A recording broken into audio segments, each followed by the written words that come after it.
الرحمن الرحیم۔ پارہ نمبر 1 سورہ بقرہ کی آیت نمبر 45 کی تفسیر بیان ہو رہی ہے، اور آپ حضرات نے اس آیت مبارکہ کی تفسیر میں یہ بات سماعت فرما لی تھی کہ اللہ تعالیٰ نے اس آیت مبارکہ میں جو 2 بڑی خطرناک روحانی بیماریاں ہیں اللہ تعالیٰ نے ان کا علاج بتایا ہے۔ ایک ہے حب مال، یعنی مال کی محبت جو لالچ کی حد تک ہو، اس کا علاج بتایا اللہ پاک نے، اور دوسرا حب جاہ، اپنی عزت اور شہرت کا لالچ،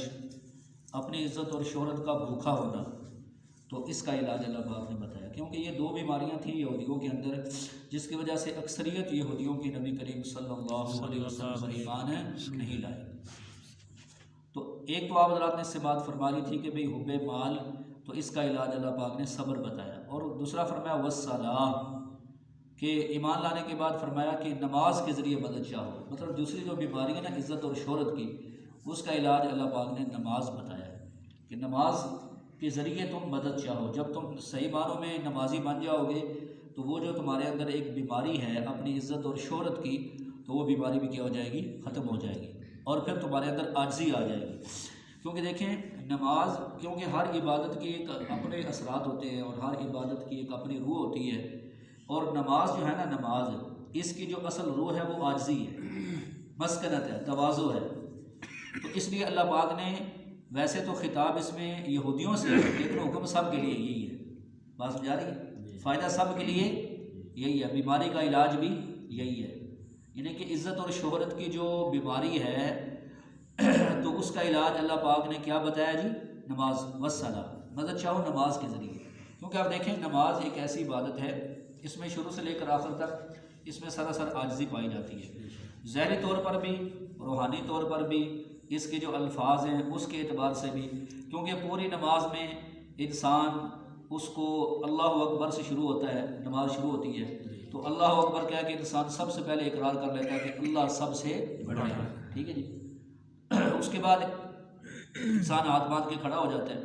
تو اس کے بعد ثنا پڑھتا ہے، تو ثنا میں بھی کس کی تعریف ہو رہی ہے؟ اللہ پاک کی تعریف ہو رہی ہے۔ پھر اس کے بعد سورہ فاتحہ پڑھتا ہے، تو سورہ فاتحہ کے اندر بھی پہلے اللہ کی حمد کرتا ہے، پھر اس کے بعد ایاک نعبد و ایاک نستعین، ہے جی، اس کا اقرار کرتا ہے کہ اللہ مدد بھی آپ ہی دیں گے، اور یا اللہ ہم جو ہے نا عبادت بھی آپ کی کرتے ہیں، اس میں بھی ساری کیا ہے؟ عاجزی ہے۔ اس کے بعد اہدنا الصراط المستقیم، صراط المستقیم کی دعا بھی اللہ پاک سے مانگ رہے ہیں۔ پھر اس کے بعد جب رکوع میں جاتا ہے تو رکوع میں کیا کہتے ہیں؟ سبحان ربی العظیم، کہ پاک ہے میرا رب جو بڑا عظیم ہے، گویا کہ اپنی انسان عاجزی کا اقرار کر رہا ہے۔ پھر سمع اللہ لمن حمیدہ ربنا لک الحمد۔ تو پوری نماز، اس کے بعد آپ دیکھ لیں جب انسان اتحیات میں بیٹھ جاتا ہے تو انسان کتنی اس میں عاجزی ہوتی ہے، اس میں بھی اتحیات للہ والصلوات والطیبات، اللہ میری ساری بدنی باتیں، میری مالی باتیں، میری جسمانی باتیں ہیں جی، یہ سارے کے سارے قولی باتیں کس کے لیے ہیں؟ اللہ کے لیے۔ تو پوری نماز کے جو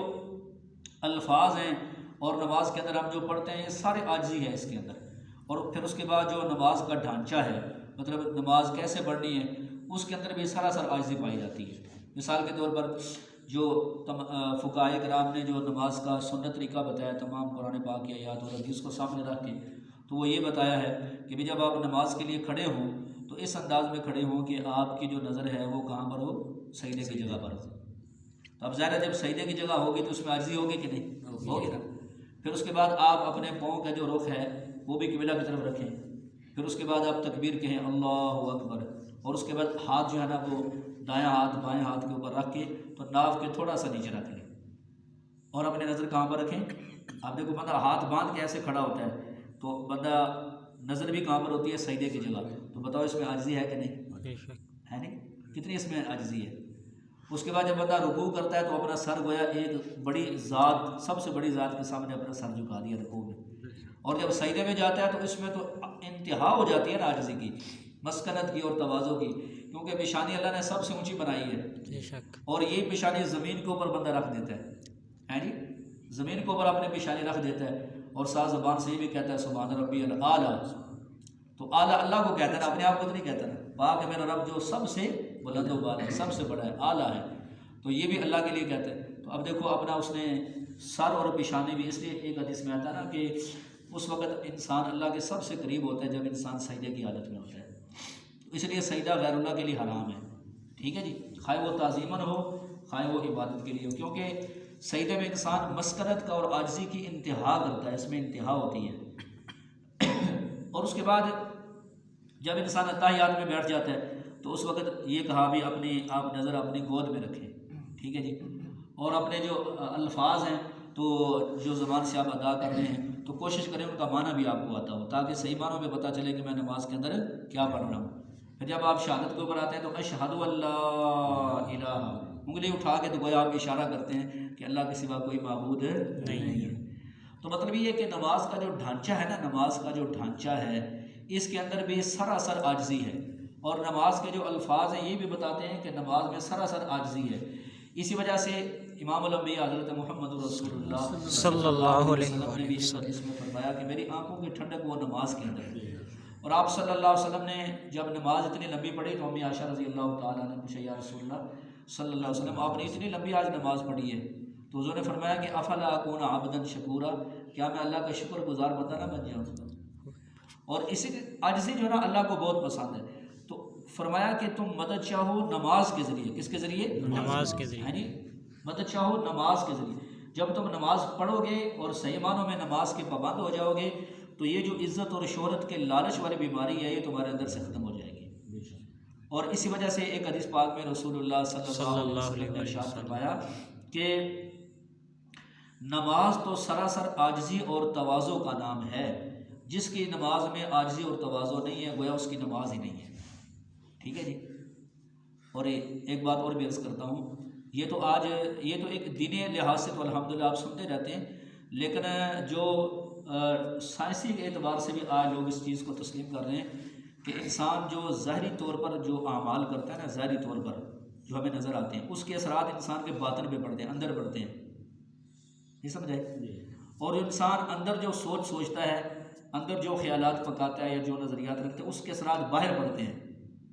یعنی انسان کا وجود ہے نا ایک ظاہری اور ایک باطنی ہے، تو ظاہر کے اثرات باطن پہ پڑتے ہیں اور باطن کے اثرات ظاہر پہ پڑتے ہیں، یہ حقیقت بات ہے، بات سمجھا رہی ہے؟ تو اسی وجہ سے یہ جو نظر بد ہے، تو نظر بد کے بارے میں لوگ سنتے تھے علماء سے قرآن و حدیث کی روشنی میں، لیکن اب تو سائنسدانوں نے اس چیز کو تسلیم کیا اور ہم نے بھی پڑھا کتابوں میں کہ انسان جب کسی کو نظر بھر کے دیکھتا ہے نا تو اس کی آنکھوں سے غیر مری نہ نظر آنے والی شعائیں نکلتی ہیں جو بندے کے جسم میں ہلچل مچا دیتی ہیں، بات سمجھا رہی ہے؟ میں آپ کو دیکھ رہا ہوں نا، آپ مجھے دیکھ رہے ہیں، تو بندہ جب کسی کو دیکھتا ہے تو نہ نظر آنے والی شعائیں نکلتی ہیں جو انسان کے اوپر اثر کرتی ہیں، بات سمجھا رہی ہے؟ تو اسی طرح بالکل میرے بھائیو جب بندے کی نماز حقیقت میں مضبوط ہوگی اور سنت کے مطابق نماز ہوگی نا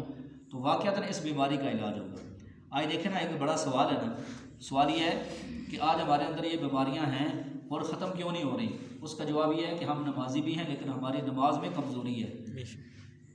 ہماری نماز میں کیا ہے؟ حقیقت بات ہے نا۔ دیکھو کچھ عرصہ پہلے میں نے آپ کو اس مضمون پہ تفسیری شروع کیا تھا بھائی سنت کے مطابق نماز کیسے پڑھی جاتی ہے، تو اب ہم دیکھیں جب ہم نماز پڑھتے ہیں نا کبھی ہمارا قیام سنت کے خلاف ہوتا ہے، ہمارے پاؤں ایسے ٹیڑھے ہوتے ہیں، سیدھے قبلہ کی طرف نہیں ہوتے، کبھی ہماری تکبیر سنت کے مطابق ہم ہاتھ نہیں اٹھاتے، کبھی ہم سنت کے مطابق ہاتھ نہیں باندھتے۔ اب اکثر میں نے نمازیوں کو دیکھا ہے کئی بار بڑے پرانے نمازیوں کو کہ وہ ایسے ہاتھ باندھ کے یوں کھڑے ہوتے ہیں، ابھی یہاں پر ہاتھ رکھ لیں گے، بات سمجھا رہی ہے؟ اور کبھی ہمارا جو نا وہ رکوع صحیح نہیں ہوتا، سنت کے خلاف ہوتا ہے، کبھی ہمارا سجدہ سنت کے خلاف ہوتا ہے، کبھی ہمارا اتحیات بیٹھنا۔ اب دیکھو نا ابھی سنت تو یہ ہے نا کہ بایاں پاؤں آپ اس کے اوپر بچھا کے بیٹھ جائیں اور دایاں پاؤں کی انگلیاں جتنی آپ موڑ سکتے ہیں اس کو موڑ کے قبلہ کی طرف کر لیں، مجبوری ہے کسی کو الگ بات، یہ سنت طریقہ ہے، لیکن کئی لوگ ایسے بس کھڑے یا دونوں پاؤں بچھا دیتے ہیں لوگ، مطلب کہیں نہ کہیں ہماری نماز میں کیا ہوتی ہے؟ بولیں کمی ہوتی ہے۔ تو مطلب یہ ہے کہ اس میں قصور نماز کا نہیں بلکہ ہمارا قصور ہے، ہم نماز میں کمی کر رہے ہیں۔ اگر صحیح معنوں میں حقیقت بات ہے میرے بھائیوں، میری بھی نماز میں کمزوری ہے اور بھی مسلمان بھائیوں کی نماز میں کمزوری ہے، اگر صحیح معنوں میں ہم نمازی بن جائیں نا سنت کے مطابق تو اس کے اثرات ہمیں نظر آئیں، ٹھیک ہے جی۔ تو مشہور حدیث ہے نا، مفہوم بتا رہا ہوں کہ بھئی بعض لوگوں کی نماز تو ایسی ہوتی ہے جب وہ نماز پڑھ لیتے ہیں نا تو انہیں 10% ثواب ملتا ہے، بعض کو 20%، بعض کو 30%، اور بعض کو ہوتا ہے ماشاء اللہ ان کو پورا ثواب ملتا ہے۔ اور بعض لوگ ایسے نماز پڑھتے ہیں کہ ان کی نماز اللہ کے ہاں ایسے پہنچتی ہے جیسے کوئی پرانا پھٹا کپڑا ہو، ہیں جی، اس کا کوئی اجر نہیں ملتا اس کو، اور بلکہ اس کے منہ پر مار دی جاتی ہے اور کہا جاتا ہے کہ یہ تم نے کیسے نماز پڑھی ہے، تمہاری نماز اللہ کے قبول نہیں ہے۔ حالانکہ دیکھو سنت کے مطابق نماز پڑھنا کوئی مشکل نہیں ہے، صرف 1 یا 1.5 منٹ صرف فرق پڑتا ہے، 1 منٹ یا 1.5 منٹ کا، ٹھیک ہے، اور تھوڑی سی توجہ، تھوڑی سی توجہ بھی میں نماز پڑھ رہا ہوں کہ نماز میں بار بار ہاتھ تو نہیں لا رہا، داڑھی کے ساتھ تو نہیں کھیل رہا، یا میں نماز پڑھ رہا ہوں یار تو میرے خیالات کہیں اور تو نہیں ہیں، نماز کے اندر میرے خیال ہے، میں آج سنت کے مطابق باندھے ہوئے ہیں، میں کھڑا سنت کے مطابق، یعنی تھوڑی سی توجہ۔ اب دیکھو نا، اب یہاں آپ بھی دیکھیں گے کئی بار 4 سنتیں پڑھنی ہوتی ہیں بعض ساتھیوں نے، تو 3.5 منٹ رہ جاتے ہیں، 2 منٹ رہ جاتے ہیں، نماز نہیں لیتے، پھر آپ دیکھو وہ نماز کیسے پڑھتے ہیں، ان کی سپیڈ آپ دیکھیں بھی، وہ نماز کا کیا فائدہ میرے بھائی؟ کم از کم اگر 4 سنتے ہیں تو ان پر کم از کم زیادہ بھی اگر بندہ تیز پڑھے تو 4 منٹ تو لگنے چاہیے، اور 5 منٹ لگیں گے تو سنت کے مطابق ہو جائے، ٹھیک ہے جی، سبحان ربی العظیم، سبحان ربی العظیم، سبحان ربی العظیم، یہ نماز ہو رہی ہے۔ تو مطلب یہ ہے کہ تھوڑی سی توجہ بندہ کر لے، تھوڑی سی توجہ کر لے، ہے جی، اور 1 یا 1.5 منٹ کا فرق پڑے گا تو نماز کیا ہو جائے گی؟ سنت کے مطابق ہو جائے گی۔ اور جب نماز سنت کے مطابق ہوگی نا، پھر یہ سارے اثرات ہمیں نظر آئیں گے، اور یہ ساری چیزیں واقعات نظر آئیں گی، پھر یہ نہیں ہوگا یار اب دیکھو نا، اللہ معاف کرے، آج ہمارے معاشرے میں بھی، ہمارے اندر بھی اس طرح کی بیماریاں وہ نظر آتی ہیں، عزت اور شہرت کا لالچ ہے، انہوں نے یار مجھے عزت نہیں دی، ساری زندگی کے لیے ناراض، انہوں نے مجھے کرسی پہ نہیں بٹھایا، ساری زندگی کے لیے ناطے توڑ دیے، رشتے ناطے توڑ دیے، تو یہ وہی چیز ہے نا، عزت اور شہرت کی لالچ ہے، بات سمجھا رہی ہے؟ تو لہٰذا اس وجہ سے نماز ہماری کے اندر بہت کمزوری ہیں، اگر ہم واقعتاً اپنی نماز کو صحیح کر لیں اور سنت کے مطابق ہم نماز پڑھیں تو حقیقت بات ہے میرے بھائی، اس کے اثرات ہمیں نظر آئیں گے، تو اس کے بڑے فوائد ہیں۔ اچھا بالکل اسی طرح جو نماز کے الفاظ ہیں نا،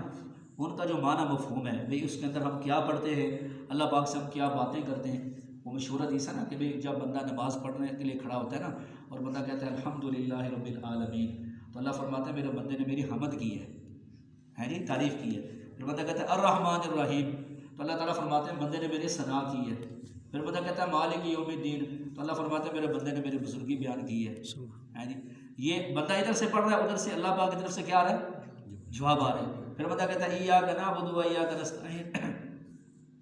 تو اللہ فرماتے ہیں یہ تیرے اور میرے درمیان تقسیم ہے، مطلب اس میں کچھ تو نے مجھ سے مانگا ہے جی اور وہ تجھے دوں گا، اور کچھ تو نے میری عظمت کا اقرار کیا ہے جی، وہ میرے لیے۔ پھر بندہ آگے بڑھتا ہے اہدنا الصراط المستقیم صراط الذین انعمت علیہم، اللہ فرماتا ہے یہ سب تیرے لیے ہے اور یہ میں تجھے دوں گا۔ بات سمجھا رہی ہے؟ تو دیکھو نا، مثلا بندہ جب نماز میں کھڑا ہو جاتا ہے تو گویا اللہ پاک سے اس کا کلام شروع ہو جاتا ہے اور ادھر سے اللہ پاک کی طرف سے جواب آنا شروع ہو جاتا ہے۔ تو اس لیے میرے بھائی میں بھی کوشش کروں، آپ بھی کوشش کریں کہ بھئی ہماری نماز کیا ہو جائے؟ سنت کے مطابق ہو جائے۔ تو ٹائم کتنا لگے گا؟ 1 یا 1.5 منٹ کا فرق پڑے گا، لیکن انشاءاللہ ہماری نماز کیا ہو جائے گی؟ سنت کے مطابق ہو جائے گی۔ اچھا ایک اور بات بھی دیکھیں، مفتی رشید صاحب رحمۃ اللہ علیہ تھے، بڑے بزرگ کراچی میں نا، بہت بڑے بزرگ گزرے ہیں، تو حضرت فرماتے تھے کہ بسا اوقات ایسے ہوتا ہے بندہ نماز پڑھتا ہے نا تو اپنی غلطی کا بندے کو احساس نہیں ہوتا، یعنی کہ فرض کریں میں اس سے سمجھتا ہوں یا میں نماز نہیں پڑھ رہا ہوں، لیکن ہو سکتا ہے میں نماز میں کوئی ایسی غلطی کر رہا ہوں مجھے خود اس کا احساس ہے، لیکن اکثر یہ ہوتا ہے نا، دیکھو میں ایک مثال دے رہا ہوں نا، کہ ہم نماز پڑھتے ہیں نا، جب رکوع سے کھڑے ہوتے ہیں تو اکثر کئی لوگ دونوں ہاتھوں سے ایسے قمیص صحیح کرتے ہیں، ایسا ہوتا ہے نا، لیکن خود بندے کو کبھی احساس نہیں ہوتا کہ میں یہ غلطی کر رہا ہوں۔ تو اس کا طریقہ یہ ہوتا ہے کہ بھئی آپ 1 یا 2 دن یا 3 دن یا ہفتہ کسی اپنے بھائی کو، مسلمان بھائی کو کہہ دیں، یا گھر میں کسی بچے کو کہتے ہیں کہ میں 2 نفل پڑھنے لگوں بیٹا، اگر میں دیکھوں نا کہ میں نماز میں کوئی ایسی حرکت کرتا ہوں یا ایسی غلطی، تو مجھے بتانا کہ میں نے کون سی ایسی حرکت کی ہے یا ایسا کام کیا ہے۔ تو چند دن آپ کریں اور اس بندے کو ڈیوٹی لگا دیں، پھر وہ آپ کو بتائے بھی آپ نے نماز میں تو یہ کام کیے، تو آہستہ آہستہ پھر عادت کیا ہو جائے گی، لیکن کوئی بتانے والا ہو تو نا، یعنی کوئی بتائے کہ بھئی آپ نے نماز میں یہ غلطی کی ہے یا آپ نماز میں یہ کام کر رہے تھے۔ تو بہرحال یہ حقیقت بات ہے میرے بھائیوں کہ جب بندہ صحیح معنوں میں پکا نمازی بنتا ہے